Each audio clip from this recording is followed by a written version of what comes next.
Smart, business savvy. The brother is just focused. That's some of the many things you hear in NFL circles about NFL Pro Bowler Jaylon Smith. We'll dive into all of that, and he's a new restaurateur. All of that and more at the Nasdaq MarketSite right now. Hello everyone, this is Jabari Young, senior writer at Forbes. I'm here at the Nasdaq MarketSite. It's on Monday, you know how it is. And now we have a special guest, NFL Pro Bowler Jaylon Smith, former Cowboy. Man, it is a pleasure to see you. Former Giant too, man. Absolutely. Welcome back to New York. Absolutely. Yeah, man. It's a blessing to be here. Yeah, I appreciate it. The weather's very New York. Yeah. But I'm grateful. I'm honored. Yeah. Is this your first time at the Nasdaq? Yes, this is my first time at the Nasdaq, and we kind of walked into it as well. Yeah. You know, these buildings are so high, and I get a little overwhelmed. Me coming from Indiana, born and raised, not much light there, but I'm grateful to be here, man. Yeah. It feels good to be back home. Hey, man, listen, man, I appreciate the time. Got a lot to get into, but let's start here, right? I mean, got to have any update on your career. What's going on with the signings? What are you looking at? What are you looking for? Absolutely. Man, I'm entering my 9th season. Yeah. After having the start that I had, a career-threatening injury coming out in my last college game, you know, guys never thought I'd ever play again. You know, so to be entering year 9 is a blessing. I'm a guy that can still add a lot of value to a team and contribute at a high level. It's all about opportunity. Yeah. So for me, I can control what I can control. I'm going to make sure that I'm ready. Then whenever I get that call, I'm going to go out and ball. Yeah, any teams or number of teams that you're talking to right now are interested in it? And I know a lot of these things don't get done until after the draft. Teams want to fill out rosters and things like that. Absolutely. But any preview about who you're talking to? I got a couple different teams that are interested right now. NFC or AFC? I don't want to blow up the spot. NFC. NFC. Nice. NFC. I spent most of my career in the NFC. Yeah. So well, you were with the Pittsburgh Steelers at practice, right? You didn't like the AFC, man? And they made some moves. I love the AFC. The Steelers, those transitions, what they got going on, bringing in Russ and Justin Fields and Pat McQueen, man, they're rolling. Yeah, they're rolling, absolutely. for sure. You had all 32 GMs right here, and they had no idea what was going on, and that's probably not true because they know who you are, they know what's going on. What would you tell them about what you can still add to a team? I mean, for me, you're going to get excellent leadership. You're going to get a guy who's consistent that you can count on, but also as a high-level motor player.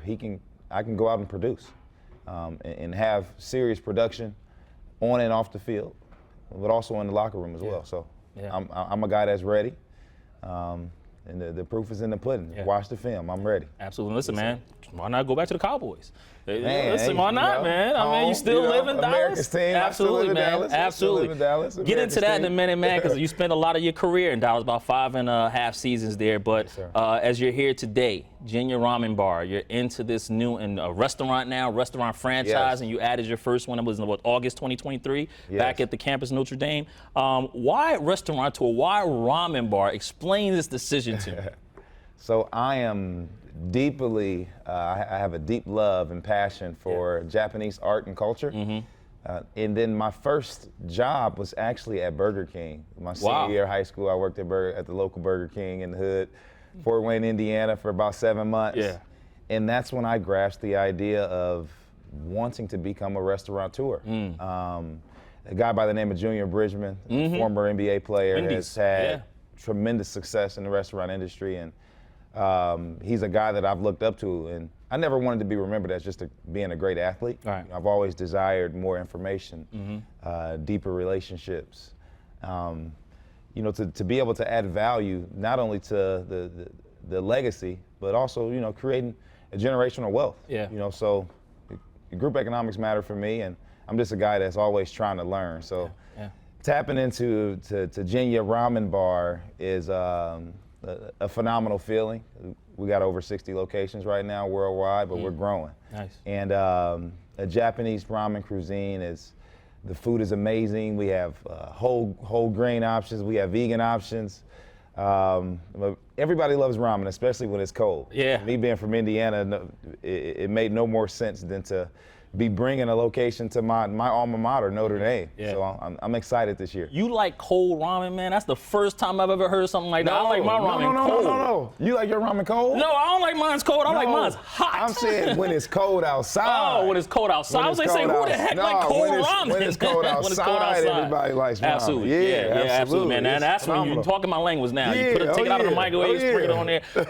I mean, listen, man, the restaurant franchising business has always been interesting to me because there is so much money to be made, right? You're in the right location, you got the right staff, everybody has to eat, and everybody loves fast food, right? I mean, that might, but I mean, listen, you go into Junior Ramen Bar, right? The first location again opened in 2023, Black Business Month in August when you did that. The cost to open those, $1.3 million to $3 million according to their websites. Minimum 3 location, $50,000 franchise fee, 5% royalty fee, and a 1% marketing fund. What made you say yes when you're seeing all those numbers, you're hearing it? But again, right, you want to conserve your money, make sure you're putting it the right way. What made you say yes? Absolutely. So me being a serial entrepreneur, anytime I enter a new business venture, I love to operate and execute these things with experts who are experts in a certain field that can help accomplish me what I want to accomplish. Yeah. Because for one, I'm still an employee for the National Football League, and together is better. Yeah. You minimize risk based on the jockey that you choose, to help run your organization or your business. And I found a expert operations entrepreneur in a restaurateur by the name of Jim Wang. Developed a relationship with him for these past 3 years, and just got to pick his brain and got to learn, and was finally able to enter a partnership with him. So although I'm entering this space, I'm not entering it alone with no experience. I have an expert with me. So, and then from there, it's just about culture and people. You get the right person to help you manage, you got a chance for success. And I love Genius model. I love exactly what Tomo, the founder, is about. And we're going to grow. We're going to grow together. Absolutely. Yeah, 170 locations, it says, plus coming. And how many do you have now that are open? Is just the one at the campus at Notre Dame? So Notre Dame will open up November of this year. Okay. And then we have 2 locations in Dallas. Okay. That I'm a part of as well. So 2 locations in Dallas. You announced the one in August 2023 of Notre Dame, but it's opening this year. This November. Okay, but you 2 are open in Dallas right now. Yes. Currently. What are you learning, man? What's the biggest thing you've learned about owning a restaurant and running a restaurant? I know you're from in the back because you got your career, but you learned. Managing people. Managing people matters. Consistency in product. Yeah. And you can save a lot based on the volume, but the team matters. You because I can't be there every single day. So it's important to have those core values. It's the whole, how does Chick-fil-A scale their culture? Yeah. Every location you go to, there's energy, there's excitement. Virginia, it's that same thing, but it's also understanding what our customers want. Yeah. Absolutely. Absolutely, man. Listen, you coming from Indiana, right, and then making that transition to Dallas, I'm going to definitely get into that in a minute, but your biggest positive surprise, right, of running a restaurant, what's been that? What's your biggest positive surprise? I would say me as an owner, as a franchisee, the food still tastes delicious to me. That's true. A lot of times you can get, because when you worked at Burger King, you probably wasn't eating the food. Man, I was a youngin' back then. I had to make it happen. But that's the biggest positive surprise, though, that the food is still good, because you've seen it behind the scenes on how it's made. Absolutely. Absolutely. Yeah. Process matters. Listen, process does matter, especially in today's world, right? I always go to restaurants when I get the chicken wings. I'm like, where did y'all get this from? Right. And nobody knows. Well, y'all keep it. The biggest positive surprise being that negative surprise, right? With positives is always negatives. What's been the biggest negative surprise and maybe something you still have to work on in this particular business? I would say just identifying the talent. You can do all the due diligence. People are great interviewers. Yeah. But at the end of the day, the decision you make on who helps run your business, it's really a 50-50 chance, because you don't know prior to giving them the opportunity if they're going to take it and succeed with it. So I think that's the biggest thing for me, is just as I build my team out, selecting the right people help execute. Yeah. For sure. Let's flash back a little bit, man. Take me back to Fort Wayne, Indiana, right? I mean, you take me back to that 11-year-old Jaylon Smith. What came over you to want to be an entrepreneur? What did you see? What motivated you? Because getting to a man, you're helping now black and brown businesses, but what motivated you at that young age to want to be an entrepreneur? So 7 years old, I made the decision that I was going to make it to the National Football League and have my dream come true. And then at 11, I got a chance to spend some time with Eugene Parker, rest in peace, who's arguably the greatest football agent of all time, represented Larry Fitzgerald, Deion Sanders, Curtis Martin, Ray Lewis, Rod Woodson, the name goes on. But he was, I was his last client, and we're actually related. His aunt is my grandmother. So from the time I was, I knew who my agent was gonna be. He taught me a lot about value over cost. And just understanding how he operated with these magnificent, role models, and just the value he added to their life, it allowed me to understand, like, man, you can be more than just an athlete. And then from there, understanding the traits my mom taught me on teaching me how to think, and how to always be observant. My mentor, Michael Lito, instilling into me, just to never settle and to always, seek more information. That's really how, I've been able to get embedded into this entrepreneurial space. And then I'm a big relationship guy.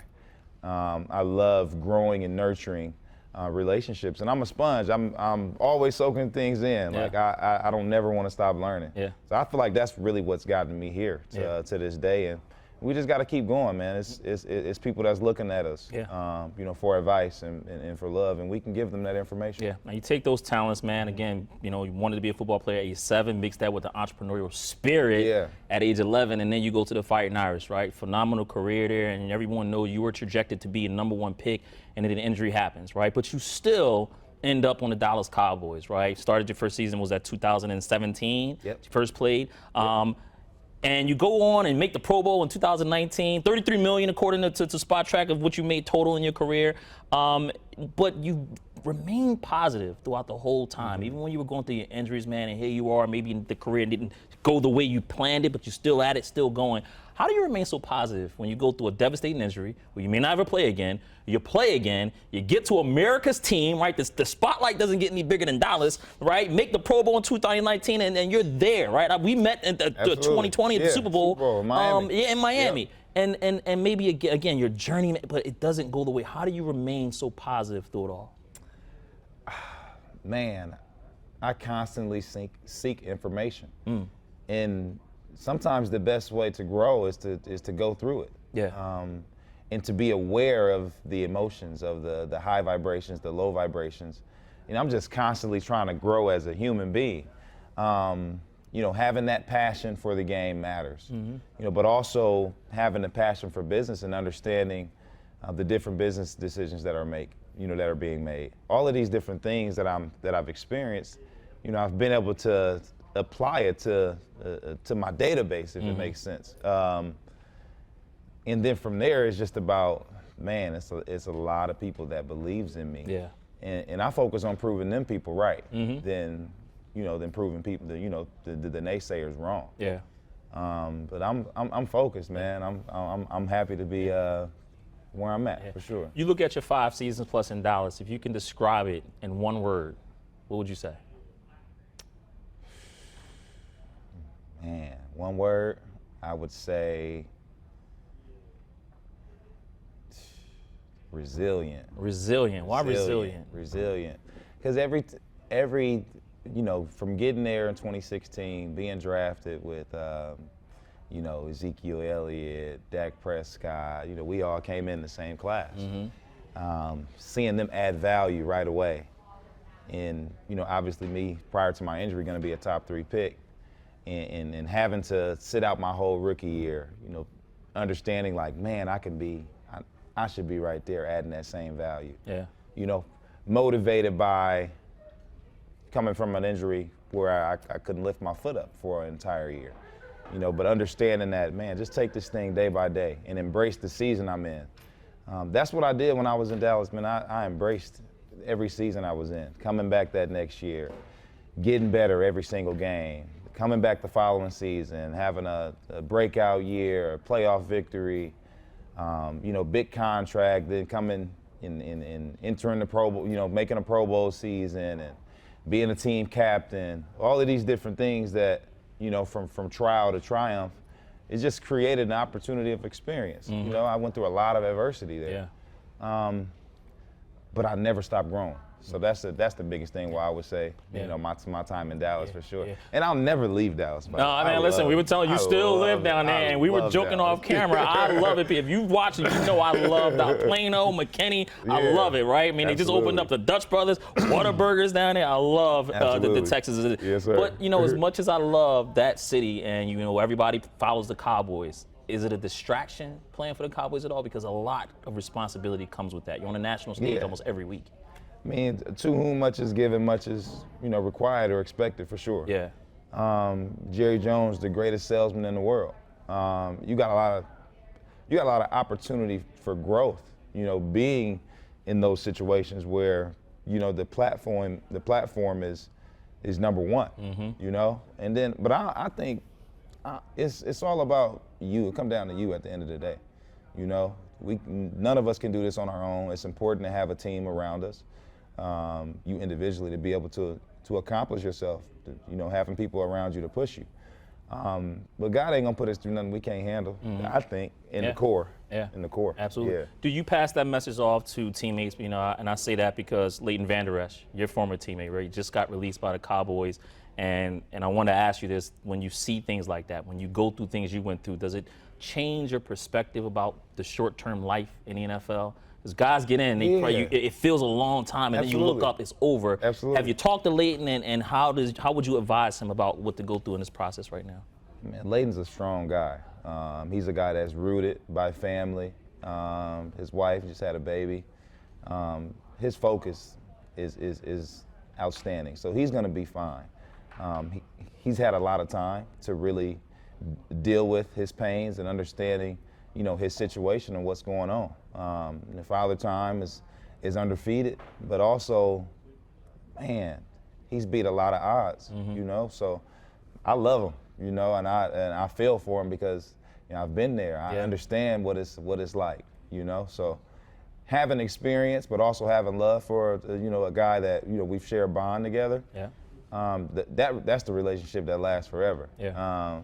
He's probably out somewhere shooting right now. Yeah. Man, he's doing fine. Absolutely. Minority Entrepreneur Institute, moving on. That's inside your portfolio, right? Canaries is in there. Mandy Price, very good friend, CEO of Canaries. Yes. That business-to-business DEI analytics firm. You have a platform in there that's an energy tech platform, and the platform you can rent salon space, right? You got a lot of businesses under that portfolio. What's going on with that institution? And I know you said you had about $2.5 million that you pledged over 10 years to that particular cause. What's going on there? What's the update? Absolutely. So right now we've got about 1.4 million invested into 13 companies. Out of the 2.5, the 1.3? Yes, okay. Absolutely. Black owned, brown owned, even the Latinx community. Right. We have a purpose beyond athletics. I have a purpose beyond athletics. And at MEI Institute, our goal is to close the wealth and education gap that exists in this world today. There's a lot of people that look like us that just don't have the opportunity, don't have the financial funding, don't have the mentorship, don't have help putting together strategic execution plans. Yeah. So we're attacking that void. We've opened 3 marketplaces, Indiana, Texas, and Florida. Yeah. Now, what's in these marketplaces? What do companies get? So these marketplaces, we've had 3 venture pitch competitions where, we submit applications. We have people submit applications, and we get it down from a top 75 to a top 20, and they get all deeply broken down as far as vetting their companies, their opportunities. And then we narrow it down to a top 5, Yeah. and those 5 presenters, they present their company Yeah. in a pitch. Yeah. And from there, we've been able to, like I said, invest into 13 companies, about $1.4 million, and we're continuing to grow. Yeah. We have to prove the success of these companies. That's right. So that's what we've been doing. But the education piece matters. Yeah. So we're going to lean, in our next phase, we're going to lean towards attacking the youth with education, because we truly believe that equity creates freedom. Yeah. And in order to have equity, you need the knowledge, you need the access. And why not start young? Yeah. Yeah. So that's where we are with the Minority Entrepreneurship Institute. Been up for about 5 years now. So we're growing. Yeah. What are you looking for if a new company wants to maybe come in to that program and pitch? Are there any sectors, any companies you're looking for? Again, energy tech is in there. You have a lot of AI companies. Generative AI is a big buzzword. Yes. What are you guys looking for in 2024? Yes. I think the people matter. People matter first. And then from there, it's just got to be something that you're passionate about, and that's going to have an impact on the community. And then from there, whether it's tech, real estate, the transportation space, whatever, we want them all. Yeah. We want them all. Yeah. Yeah. When I called up my friends in Dallas and I was asking them, we talked about this off camera, I was like, hey, listen, I got Jaylon Smith coming up. What would y'all ask me? He says, ask him about Charlotte Jones, because Charlotte always came to his events, right? When you hear the name Charlotte Jones, what comes to mind? And Charlotte Jones is exquisite. Yeah. She's a woman of her word. She understands the responsibility to carry on the family legacy. That's right. She's a steward, meaning she loves to learn. She loves to give back. She's aesthetic. She's stylistic. I love Charlotte Jones, and I'm grateful for her support that I've always had since the day I got drafted. Yeah. Yeah. But I've learned a lot as well, and that's the biggest thing of what I'm trying to do. I want to learn. Yeah, absolutely. Absolutely. Yeah, daughter of Jerry Jones. I mean, just in Charlotte is amazing. I hear her name in business. I've never met the sister, but apparently she does some great stuff, man. Here we go. In 2024, what is Jaylon Smith looking at from a business perspective? I know you got the venture capital that you're interested in, private equity, real estate, with your apartment complexes. What is Jaylon Smith looking at in 2024? Jaylon Smith in 2024 is going deeper. Not wider, but deeper, as far as the things that I'm involved in, my interests. It's best to do what you're interested in, because then it doesn't feel like work. Yeah. That's something I've learned over this time. Looking at a land deal right now. Nice. So you're still in real estate. Land. Yeah. There's an opportunity zone there. Yeah. I mean, it's the one thing we can't make more of, That's right. That's land. Yeah, land. Yeah. Yeah. Nah, man. So you're into opportunity zones, right? And that's a big thing, because people don't understand the capital gains. You can avoid the tax if you enter that space. Opportunity zones. A lot of NFL players are interested in. LaShawn McCoy, I remember talking to him about it. David Robinson used to play for the Spurs. Absolutely. What is interesting to you about opportunity zones? Why go that route with real estate? We all look for vehicles on how we can, just be strategic with our tax dollars of, what we're having to pay back to Uncle Sam. There's always people being born. There's people dying. So you're going to need shelter. And then land is so precious because you can't get it back. So we understand that, and those opportunity zones are just a great vehicle to get both of those things accomplished. Absolutely. Yes, a couple minutes left, man. Get you out of here. Some macroeconomic stuff. You're the CEO of a company, right? You run your own space. Again, a restaurant tour now in that portfolio.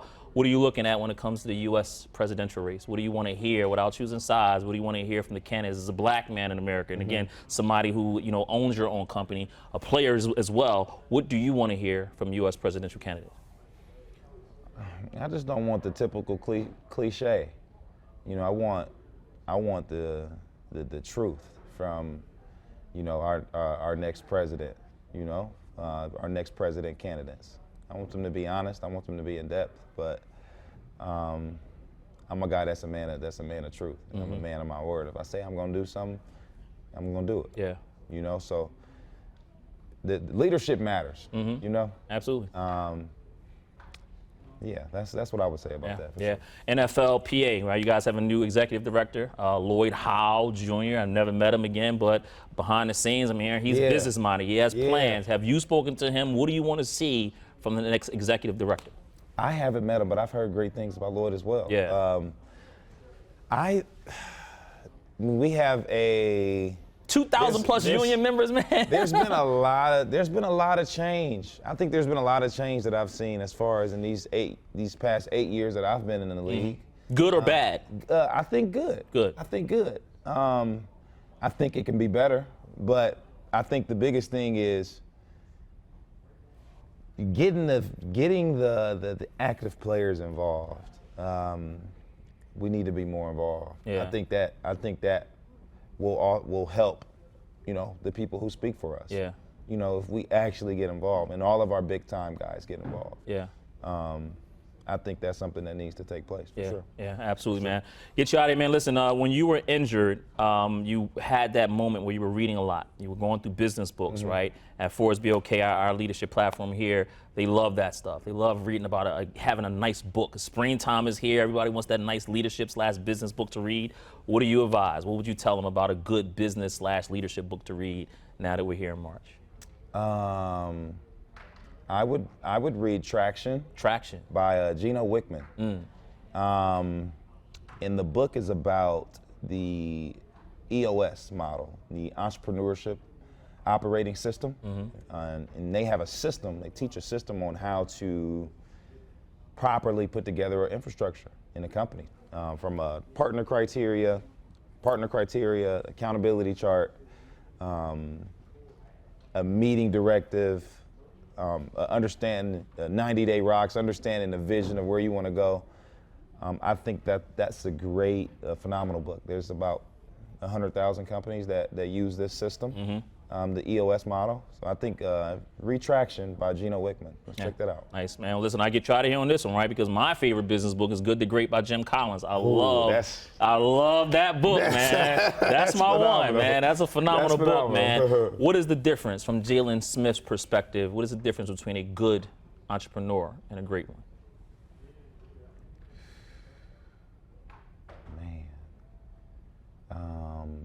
The difference between a good and a great one?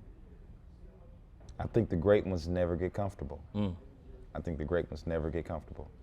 They're always searching on how they can learn new information and apply it to their systems. And that's what I've learned. Yeah, sure. Absolutely. Yeah. Well, hey, man, listen, good luck to the ramen bar. I got to go see it now. Get the hot one, not the cold one. Get some good hot ramen. Yeah, absolutely, get that man. ramen. Hey, man, listen, good luck to you, man. Hope to see you on the team next year. And if not, come back to the Nasdaq Talk Business. Man, let me get your address, brother. I appreciate you. Much love, brother. Absolutely, man. Jaylon Smith here at the Nasdaq MarketSite. Jabari Young. See you next time.